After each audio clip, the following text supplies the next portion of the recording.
Përshëndetje, në podcastin në Radar, ditën e sotme do të flasim për aktualitetin politik. Me ne është bashkuar avokati, njohur zoti Gylsen Zhëllima. Zoti Zhëllima, shumë faleminderit që jeni me ne. Përshëndetje, faleminderit për ftesën. Shumë zhvillime këto kohë, protesta nga njëra anë, zhvillime politike nga ana tjetër, por ne do fokusohemi te kjo e dyta.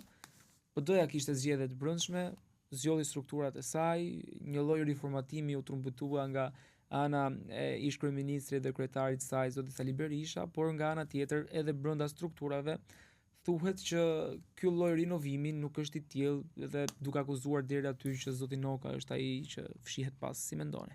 Partia Demokratike është një subjekt që ka rregullat e lojës brenda vetes, është vetë nga aspekt statutor i rregulluar si subjekt politik, por nga ana tjetër ne duhet dim që Partia Demokratike ka strategjinë e vet për të arritur atë që do pushtetin, por ne si qytetar duhet të shikojmë që një parti politike duhet të zbatojë rregullat e demokracisë së brendshme, duhet lejë antarët e vet të shprehen në foltorët e tyre të brendshme, sepse llogaridhënia dhe transparenca nuk është një gjë që i përket një partie politike brenda vetes, pavarësisht se është statuti dhe rregulloret e tyre të brendshme, por është pikë së pari që vetë kushtetuta i normon partitë politike si një pasuri kombëtare dhe roli i tyre demokratik dhe i dialogut të brendshëm duhet të jetë i tillë që qytetarët të besojnë që po në atë parti ka llogaridhënie, ka transparencë, ka njerëz të cilët kanë mundësi të flasin dhe të shprehin pakënaqësitë e tyre, por nga ana tjetër duhet edhe vetë subjekti politik dhe përfaqësuesit e tyre, pra kupola, të dëgjojë antarët e tyre që në fund fare të vendosin edhe pse jo një mocion mosbesimi, siç është ai për rastin e zotit Noka. E vërteta është që unë si qytetar i vendit kam pakënaqësitë e mia për sa i përket mënyrës se si disa individ të zgjidhen në pozicione drejtuese të një partie politike, por kjo nuk ka pikë rëndësie sepse unë nuk jam antar i Partisë Demokratike. Por si qytetar i thjesht, në rast se do të vinte momenti të u merrja me Partinë Demokratike, do ta mendoja shumë mirë disa herë, në rast se do të ishte ai vendi ku unë do të atashoja për sa i përket aspektet politik, sepse kur unë shikoj që janë figura të cilët nuk është se frymëzojnë antarësinë e partisë, nuk mund të bëjmë pjesë të një partie të tillë kur kemi të bëjmë si rasti i zotit Noka që ka pakënaqësi, jemi realistë, se kam dëgjuar dhe unë shpesh herë nga shumë antarë të Partisë Demokratike në përrethë, edhe këtë gjë e kam parë të lançuar vazhdimisht që nuk mundet një sekretar i përgjithshëm të jetë vazhdimisht sekretar i përgjithshëm, ku ndërkohë ke gjithë ato njerëz të cilët mundet dhe të japin një kontribut të qartë brenda Partisë Demokratike dhe të kemi edhe atë që ne themi rotacionin ose lëvizjen brenda Partisë Demokratike, sepse nuk mund të kërkosh ti si parti politike largimin e Edi Ramës, mirë, dhe të kërkosh llogaridhënie tek Edi Rama, transparencë te Edi Rama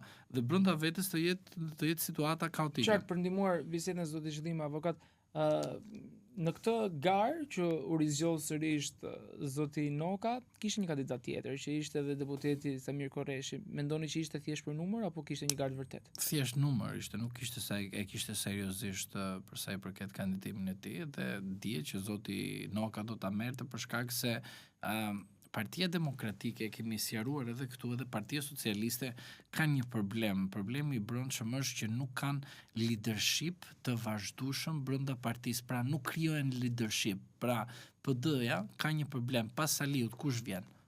Keni ndonjë emër? S'ka. Pas Ramës të PS-ja, keni ndonjë emër?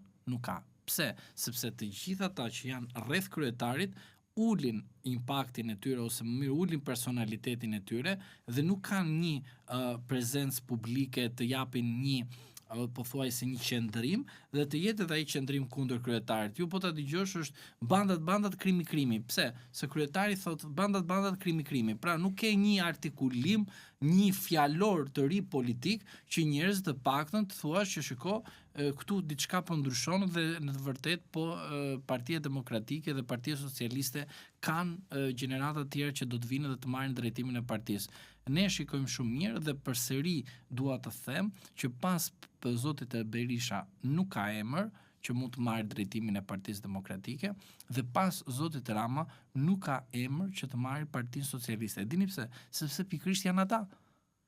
Kur të shikoni ju që do të ketë një ndryshim brenda partive politike, siç është Partia Socialiste dhe Partia Demokratike, do jetë shumë e vonuar për shkak se ata individë të cilët do vinë të marrin drejtimin e partive respektive, nuk do kenë mundësi të shprehin modelin e tyre se si duan të qeverisin partinë brenda të cilës ata ta shohin edhe janë pjesë.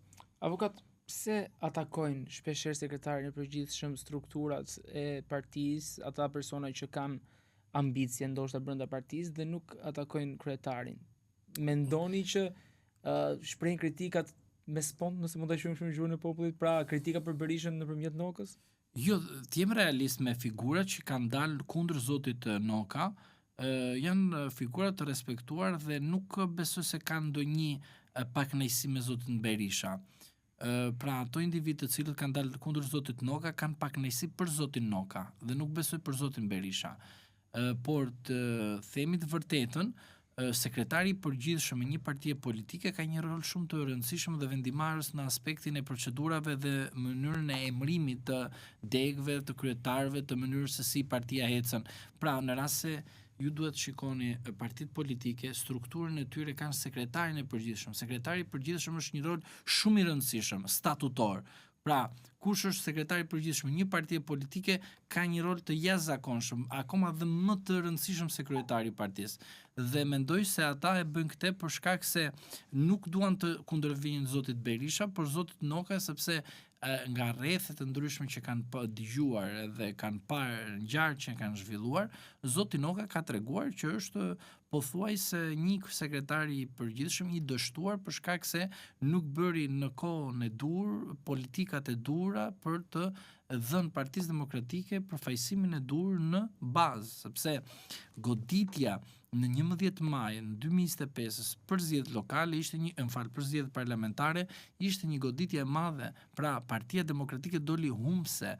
Tani justifikimin jo na morën bandat të kështu me radhë. Tihet që bandat gjithmonë në politikën shqiptare kanë luajtur një rol të rëndësishëm, sidomos me PS-n dhe PD-n, për shkak se ju e dini shumë mirë që banda kriminale nuk do tani të presi një person sa po futet në politikë dhe duke shpresuar që ky do vi, do na ndihmoj, do na bëj. Merret sidomos me partitë kryesore, themi për bandat, o edhe biznesmen, merret me partitë kryesore, PD, PS, nuk merren me partitë të vogla, se s'kan ndonjë shpresë, nuk janë idealist.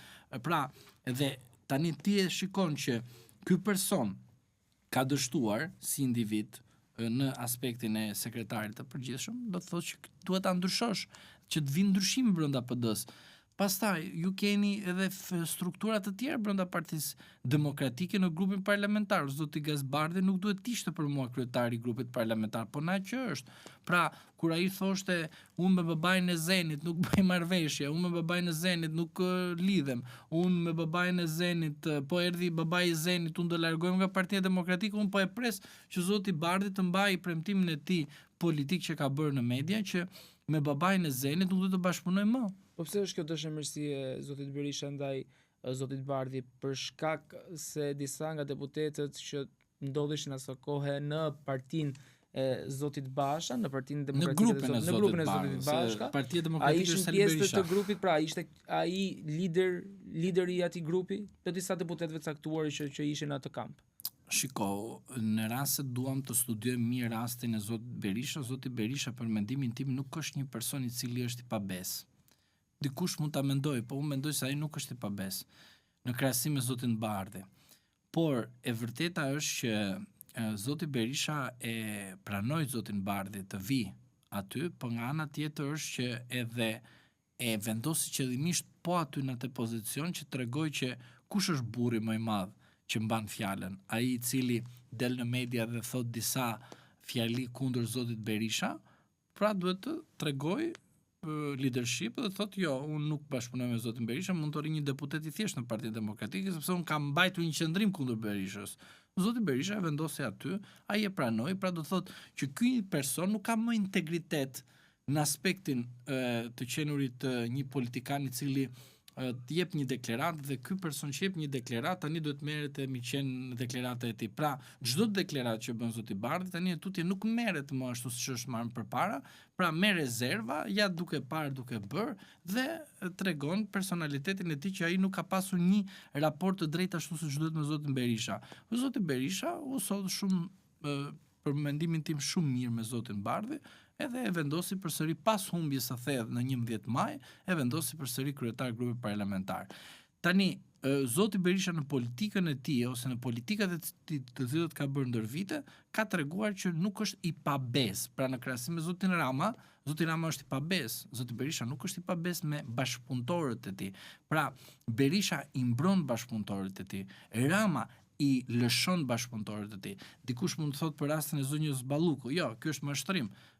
Ka bërë mbrojtjen për Ballukun për të mbrojtur nga faktorë të tjerë që e cenojnë edhe zotin Rama. Po jo se është bërë për shkak se duhet të ndihmonte zonjën Balluku, ose rasti zotit Tahiri. Rama e lëshoi Tahirin, rasti Velie e lëshoi Velien, rastin Hametaj e lëshoi Hametaj. Pra nuk dole aty ballë për të thonë shmfal.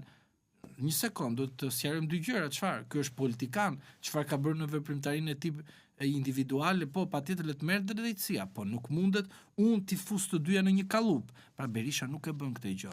Pavarësisht është akuzuar disa herë Berisha në çdo lloj studio televizive, çdo lloj mikrofoni që Berisha është i pabes. Jo, unë mendoj se Berisha është shumë i qartë në atë çfarë bën, po ka diferencë me Ramën. Rama të lëshon, por Berisha është një person i cili të vendos në krye që të provojë në rast se ti je i aftë apo jo. Në rast se ti ke dështuar, të gjithja faturojnë Berishës, por e vërtetë është që ai që ka dështuar, ai duhet të marrë koston. Pra, Lul Basha dështoi. Lul Bashës ju dhan gjitha ato gjërat të rëndësishme. Në rastin e zotit Basha, Berisha e ka pranuar gabimin, apo? Po, e ka pranuar, po nuk ju solli në mënyrë të pabes Bashës. Berisha ju solli në mënyrë shumë të moderuar, që s'duhet ta kishte bërë për mendimin tim. Berisha priti deri në momentin e fundit. Basha u bë, si ta them, përdorim ose një përdorimsh ose prezervativ e jurikim. Pra nuk mundet një ambasadore të përdori një kryetar partie dhe sidomos një kryetar të një partie historike në këtë vend. Pra zoti Basha e bëri, pabesin që tregoi zoti Basha ndaj zotit Berisha ishte e jashtëzakonshme. Pabesin që ka përdor deputet të tjerë që kanë qenë të PD-ja dhe kanë ikur për shkak se nuk u bërë më deputet, është e papranueshme. Pra, ti tani flet kur ike nga deputet? Po pse nuk folën përpara kundër Berishës ku ishte deputet? Prandaj them tek fjalia e mëparshme që këta nuk shfaqin leadership. Flet kryetari, flasin të gjithë si kryetari. E i heq kryetari nga lista, flasin të gjithë kundër kryetarit. Po m'fal, kur ishe ti në atë kohë deputet, pse nuk u shpreve dhe thoje që shiko, PD-ja nuk është mirë në aspektin politik? Pse? Nuk ka demokraci të brendshme. A se to që ka rriken ty nga deputet, edhe tani themi, shiko, PD nuk është gjë e mirë, nuk po ecën gjërat ashtu siç duhet. Prandaj them që nuk mund të gjykojmë asnjë subjekt brenda vetes 100%, thjesht marrin disa do thosha disa matje që kanë, disa rezultate që ne na shfaqin vazhdimisht dhe mund të dalin me një krahasim të vogël, por e vërteta është që Partia Demokratike dhe individë të tjerë të cilët e kanë dëmtuar Partinë Demokratike i shërbejnë gjithmonë një kundërshtarit politik të Partisë Demokratike dhe kurse si Partisë Demokratike. Por ajo çfarë unë mendoj që duhet bëj Partia Demokratike është që duhet tani e tutje të futet në një nivel më të lartë që në kuptoj kushtetues që në të ardhmen të shikoj patjetër pse jo një llogari apo të kërkoj një llogari më të fortë apo të kërkoj më shumë kërkesat e qeveria, që qeveria të jetë e paaftë të japë përgjigje për kërkesa nga Partia Demokratike, por në aspektin politik dhe të brendshëm në Partinë Demokratike, Partia Demokratike për mendimin tim ka mbaruar çdo problem dhe çdo përçarje të brendshme.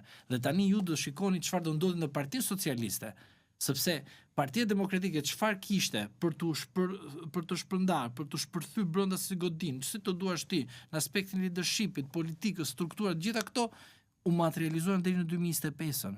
Pra, i peti gjitha këto. Tani Partia Demokratike është në një fazë të strukturimit të brendshëm që nuk e sjell më në 2021. Pra, Partia Demokratike nuk rikthehet më në 2021 as 2022. Tani Partia Demokratike do të jetë si Partia Demokratike pas 2005-s. pra një parti e cila është e konservuar brenda vetes. Pra, po nuk hapet më shumë se sa ka qenë në atë kohë. Tani vetëm Partia Demokratike duhet të investoj që brenda Partisë Socialiste të kemi përplasje dhe goditje të rënda që ata të fillojnë të godasin veten e tyre, dhe goditja e vetes tyre pra të Partisë Socialiste duhet vinë në dy aspekte. Një në aspektin politik të brendshëm dhe dy në aspektin monetar në biznesmen apo fuqi të tjerë që e mbështesin Partinë Socialiste që të jetë akoma në pushtet. Dëmtimet që ka marrë Partia Demokratike janë të rikuperueshme? Po janë drejt, edhe besoj se jemi në një situatë ku po rregullohen disa rrugë ose po shtrohen disa rrugë të tjera që të rregullojnë ato gabimet e së shkuarës. Por përsëri, edhe sikur t'i shërojmë plagat, sigurisht që ju duhet keni parasysh që hatërmbetjet kanë mbetur. Tani e vetmja gjë që shpëton Partinë Demokratike është që të hapet rreth atyre të cilët ka pasur dikur aleat, pra në kuptimin disa individ të cilët kanë qenë ministrat e Berishës mund të rikthehen për shkak se Berisha i çon në një pozicion kyç, pra i çon deputet, i çon kryetar bashkie, i kandidon diku nesër në të ardhmen, por jo se ata do të vinë në Partinë Demokratike sepse i pëlqen fryma që përcjell Sali Berisha, jo, sepse ata tani kanë dalë edhe i shërbejnë studieve që i interesojnë Partisë Socialiste, por në të ardhmen ato mund të shërojnë plagat duke mos u përdorur më nga Partia Socialiste dhe të rikthehen tek Partia Demokratike. Por tek Partia Demokratike për të rikthyer të gjithë këto nga plagat që apo nga luftrat që kanë plasur, mund të vinë një person tjetër, një figurë tjetër që drejtoj Partinë Demokratike. Por ajo që është, të thoya, pikpyetja më e madhe është kush? Sepse deri tani nuk ka një person që e zëvendëson Berishën. Si tani, edhe ashtu dhe pastaj kur ne themi që një person mund të heqë dorë nga politika. Belen Klliçi? Jo, absolutisht, as bëhet fjalë. Zoti Klliçi për mendimin tim dështoi në zgjedhjet lokale dhe nuk është një politikan i cili shpreh diçka ndryshe nga partia. Pra është një individ i cili riciklon ose thot të njëjtat fjali por me fjalë të tjera për të treguar që ai diçka po thot, por në të vërtetë ai është një shërbim i Partisë Socialiste. Për shembull, në zgjedhjet lokale, zoti Klliçi për mendimin tim i shërbeu Partisë Socialiste. Protesta e ka dëmtuar Partinë Demokratike apo e ka bërë më të fortë? Partitë politike i ka dëmtuar dhe Partinë Socialiste, Partinë Demokratike po nuk është se Partia Demokratike është dëmtuar nga protesta. Pse? Sepse ne kemi diskutuar këtu. Partia Socialiste ka 450.000 me 500.000 votues të saj të sigurt. Nga ana tjetër, Partia Demokratike ka 350.000 votues të sigurt të saj. Pastaj vinë ato të tjerë që janë aleatët të tradicional. Këto janë partitë politike shqiptare. Protesta, të vetme një gjë që ka bërë, që i ka dëmtuar është mënyrën se si elektorati gri del edhe shfaqet publikisht për të goditur dy partitë kryesore. Por ju mos harroni një fakt shumë të rëndësishëm të shikoni. Edi Rama u godit nga protesta për arsye sepse lajmi nuk qarkulloi brenda vendit, por qarkulloi jashtë vendit. Pra pati dy goditje. Një goditje se si do sillet me mediat ndërkombëtare dhe një goditje tjetër se si do sillet me elektoratin e brendshëm. Elektoratin e brendshëm ai edhe e komandon, po kësaj radhe nuk e komandoi në mënyrë të menjëhershëm sapo doli lajmi. Ju e pat shumë mirë se Rama filloi duke bërë disa veprime të cilët edhe një aktor nuk i bënte, edhe jo më një kryeministër. Dhe Rama u tregu që te disa daljet publike i erdhi një frikë, pra e kuptoi që diçka nuk po shkon mirë. Por në dalje, pra në aspektin e asaj që ne themi tek elektorati, tek vota, kjo nuk tregohet dot sepse vota matet vetëm te kutia e votimit. Po te ndërgjegjësimi qytetar, dy partitë kryesore kanë patur goditje, por mos e shikoni në aspektin numerik, sepse aty nuk shikohet dot, do ta shikojmë te kutia e votimit. Por në aspektin moral, sigurisht që PS-ja ka një problem më të rëndë se PD-ja. PD-ja nuk është në pushtet. Dhe PD-ja dhe opozita aktuale nuk ka çfarë të goditet më, sepse Berisha është i proceduar, Meta është i proceduar, ato Bendiu është i proceduar, të e shkuara është e proceduar në aspektin penal, por në aspektin politik Rama ka një problem, sepse mirë Velia, mirë Balluku, mirë Ameta, mirë Tahiri, mirë këto, mirë të gjithë këta që kanë probleme me drejtësinë shqiptare. Po në rast se Ramës në këtë periudhë që është edhe protesta dhe deri në muajin dhjetor i del një skandal tjetër që ka të bëjë me qeverisjen e tij, Rama fillon dhe goditet përmes protestës edhe brenda vetes.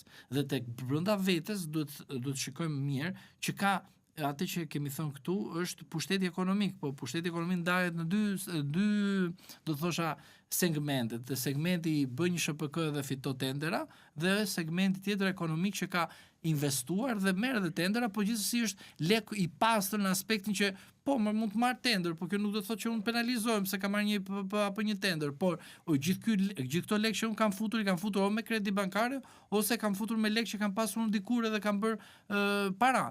Pra, këto dy segmente po fillojnë të përplasen me njëra tjetrën dhe kemi dhe segmentin tjetër që do përplaset, që është drejtësia e Partisë Socialiste, që është Rama, dhe ke dhe protestuesët që është një segment tjetër që e kap të gjithë vorbullën e brendshme që kemi në shoqëri, nuk kupton qartësi që prekja përmes kësaj protestës së partive kryesore është reale, nuk është imagjinare dhe sigurisht Edi Rama është prekur dhe Edi Rama është prekur më shumë se PD-ja, sepse PD-ja s'ka çati prekësh. Pse? Se PD-ja është parti opozitare, pra PD-ja është në opozit, nuk është se është në pushtet. Dhe partia që është në opozit nuk goditet kurrë pavarësisht se aty mund të shikosh, mund të dëgjosh Rama Hamburg, Berisha Hamburg, ose ju erdhi fundit, ose në parlament do shkojmë ti hedhim vezë këto gjëra. Nuk kanë fare impakt më ato gjëra, sepse personi që hedh vezën, duhet të bëjmë edhe një matë tjetër. Personi që hedh vezën, personi që reagon kundër, në rast se ky person nuk shkon te kutia votimit, ta materializoj këtë goditje që i bëri klasë politike, nuk erdhi goditjet e partit kryesore politike. Pra, në rast se një socialist shkon edhe voton partinë e vet, edhe s'ka bukë në shtëpi dhe ha bukë krip, e kupton, edhe ky shkon voton Partinë Socialiste, ai e materializon tek Partia Socialiste që Partia Socialiste i thot jeton në varfëri se ti e meriton të jetosh sepse ti na voton ne pavarësisht se ne kemi bërë atan nga parti politike po përfundojmë si bandë kriminale.